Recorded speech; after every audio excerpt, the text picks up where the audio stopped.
Secara umum, belajar dapat diidentifikasikan sebagai proses pemulihan pengetahuan, keterampilan, pemahaman, atau pengalaman baru melalui studi, pengalaman, atau instruksi.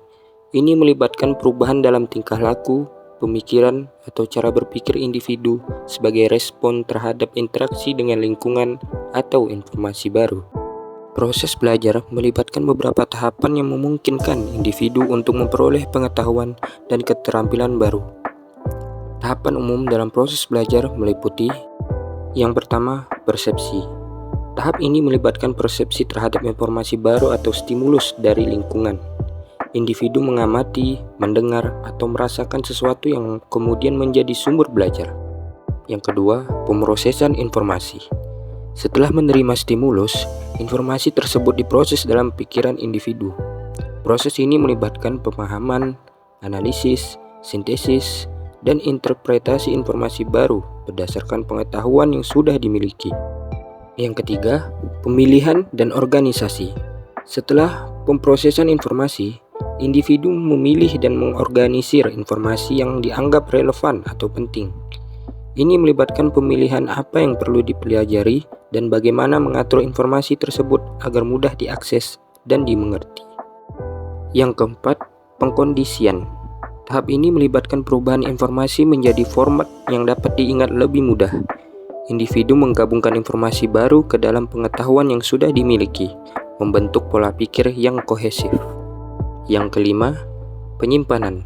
Setelah informasi dikodekan, tahap penyimpanan dimulai. Informasi dapat disimpan dalam memori jangka pendek atau memori kerja dan memori jangka panjang, termasuk pada seberapa pentingnya informasi tersebut dan pengulangan yang dilakukan individu. Yang keenam, pemilihan. Tahap ini melibatkan pengambilan informasi yang disimpan dari memori saat diperlukan. Pemulihan informasi dapat terjadi melalui proses pengingatan atau pengambilan informasi yang relevan dari memori. Yang terakhir, penguatan. Penguatan adalah proses yang meningkatkan kemungkinan bahwa perilaku atau pengetahuan baru akan dipertahankan atau direplikasi di masa depan.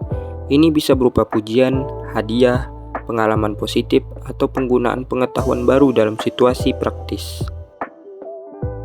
Perlu diingat, dari ketujuh tahapan proses belajar yang disebutkan tadi, setiap proses belajar dapat bervariasi dari individu ke individu. Beberapa orang mungkin lebih responsif terhadap metode belajar tertentu, seperti visual atau auditori. Sementara yang lain mungkin membutuhkan pendekatan yang lebih praktis atau berbasis proyek. Penting untuk diingat bahwa setiap individu memiliki gaya belajar dan preferensi yang berbeda. Dan mencari kata belajar yang paling efektif bagi diri sendiri adalah kunci untuk mencapai hasil belajar yang optimal.